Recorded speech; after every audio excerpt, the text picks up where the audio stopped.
नमस्कार मैत्रिणींनो, अस्मिताच कुकिंग चॅनलमध्ये तुम्हा सर्वांचं अगदी मनापासून खूप खूप स्वागत आहे. सध्या पावसाळा चालू आहे तर सर्वांनाच माहीत आहे. आत्ता नुकतंच पावसाचं वातावरण झालं आणि तुम्ही ऐकू शकता इथे पक्ष्यांना लगेच कळतं पाऊस येणार आहे म्हणून त्यांचा किलबिलाट सुरू होतो आणि थोड्याच वेळात पाऊस पण सुरू झाला. मुलं म्हटली, "आई भजी किंवा वडापाव बनव." पावसामध्ये भजी आणि चहा म्हणजे एक वेगळं समीकरण आहे आणि हे मला तरी वाटतं सर्वांचंच आवडतं आहे. मग म्हटलं चला आज भजी नको, मस्तपैकी बाहेर गाड्यावर मिळतो त्यासारखाच चवदार वडापाव घरीच बनवूया. इथे 10-12 बटाटे स्वच्छ धुवून घेतलेले आहेत.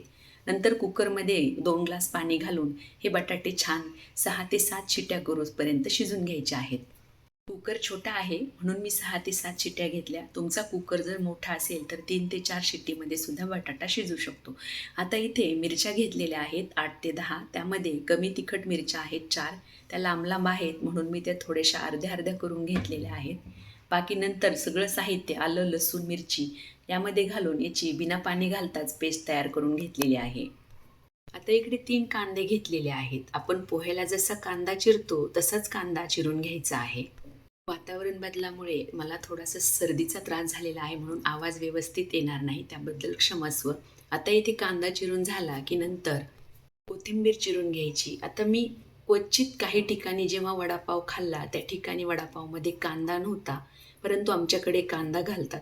तुम्हाला आवडत असेल तर घाला, नसेल आवडत तर तुम्ही स्किप करू शकता. आता इथे 10-12 लाल मिरच्या घेतलेल्या आहेत. त्यामध्ये 1 चमचा जिरं आणि चवीनुसार मीठ घालून घ्यायचं आहे आणि हे मिक्सरला फिरवून घ्यायचं आहे. आता ही मिरची सुरुवातीला थोडीशी मिक्सरला फिरवून झाली की नंतर यामध्ये भरपूर असा लसूण घालून घ्यायचा आहे आणि परत एकदा थोडंसं मिक्सरला फिरवून मग यामध्ये थोडंसं पाणी घालून याची चटणी तयार करून घ्यायची आहे. ही चटणी वाटताना पाणी अगदी थोडंसं घालायचं आहे कारण चटणी ही खूप पातळ नसते, कारण ती काही काही ठिकाणी पावाला सुद्धा लावून खाल्ली जाते किंवा वड्यावाले लावून देतात. चटणी वाटून तयार झाली की एका वाटीमध्ये ही काढून घ्यायची आहे आणि नंतर यामध्ये थोडंसं तेल घालून घ्यायचं आहे. तेलामुळे याचा तिखटपणा थोडासा कमी होतो. आता इकडे चटणी वाटून तयार झाली की नंतर बटाटे कुकरमधनं काढून थंड झाले की नंतर याचे सालं काढून घ्यायचे आहेत. तुमच्याकडे जर बटाटे गरम असताना वेळ कमी असेल तर थोडंसं थंड पाणी ओतून बटाटे लवकर थंड करता येतात. आता इथे बटाटे सोलून झाले की ते चांगले स्मॅश करून घ्यायचे आहेत. सुरुवातीला चाकूने मधनं काप देऊन नंतर हाताने थोडासा बटाटा स्मॅश करून घ्यायचा आहे. परंतु खूप बारीकही करायचा नाही. त्यामध्ये एक अर्धा थोडासा तुकडा बटाट्याचा राहिला पाहिजे. आता कढई गरम झाली की यामध्ये 2 ते 3 पळ्या तेल घालून अर्धा चमचा मोहरी, अर्धा चमचा जिरं घालून घ्यायचे. जिरं मोहरी चांगली तडतडली की कांदा परतून घ्यायचा. कांदा परतून झाला की 10-12 कढीपत्त्याची पाने यामध्ये घालून घ्यायची आहेत आणि छान मिक्स करून नंतर जे वाटलेलं मिरचीचं वाटण आहे ते यामध्ये घालून घ्यायचं आहे. मिरचीचं वाटण घालून चांगलं परतून नंतर त्यामध्ये अर्धा चमचा हळद घालून घ्यायची आहे. हळद घालून झाली की नंतर परत एकदा चांगलं मिक्स करून हे मिश्रण चांगलं मिक्स करून झालं की नंतर आपण जे ताटामध्ये बटाटे स्मॅश करून ठेवलेले आहेत त्यामध्ये हे मिश्रण घालून घ्यायचं आहे. लक्षात ठेवा, बटाटे वडे बनवताना बटाट्याची जी भाजी आहे ती गरम केली जात नाही.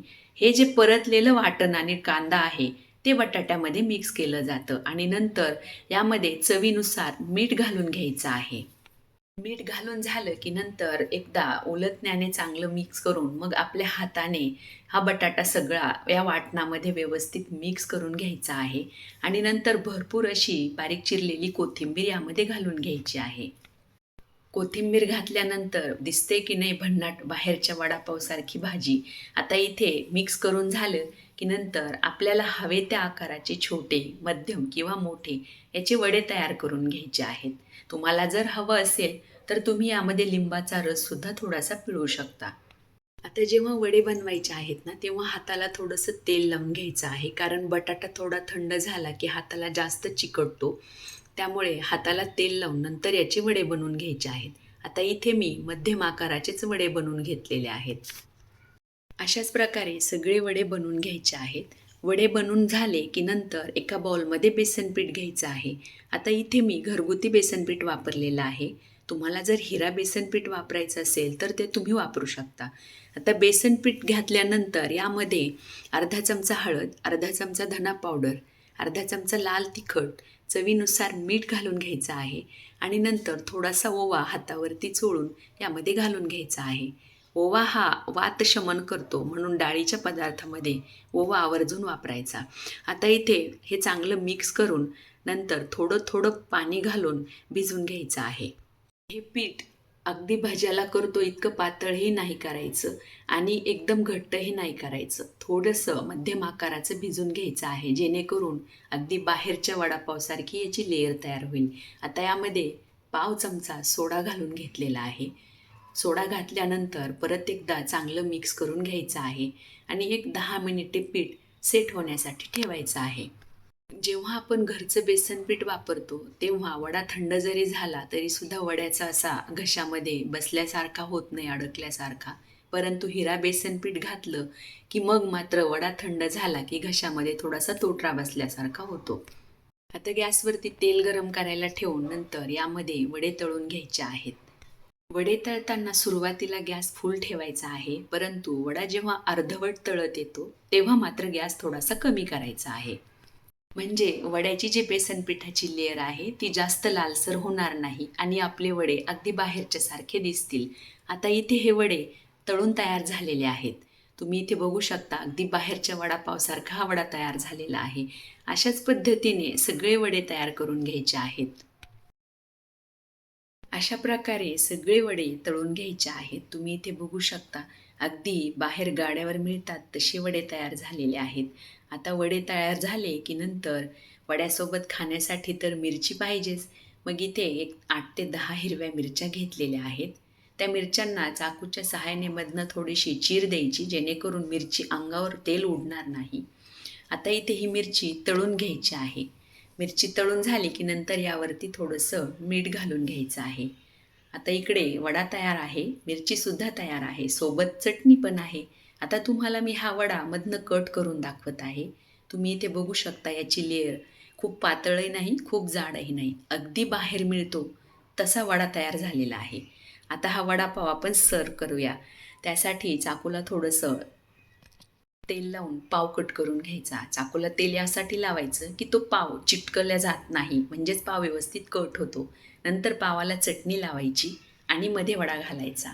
झाला की नाही बाहेरच्यासारखा वडापाव तयार. आता सोबत तुम्हाला हवं असेल तर चटणी घ्या, सॉस घ्या. मी तर इथे कांदा आणि मिरचीसुद्धा ठेवलेली आहे. किंवा खोबरं लसूण किंवा शेंगादाणा चटणी तुम्ही कशासोबतही तुम्हाला ज्यासोबत वडापाव आवडतो त्यासोबत तुम्ही एन्जॉय करू शकता. तुम्हाला माझी ही वडापावची रेसिपी कशी वाटली हे मला कमेंटद्वारे नक्की सांगा आणि हो, आवडली तर लाईक, शेअर, सबस्क्राईब करायला मात्र विसरू नका हं. धन्यवाद.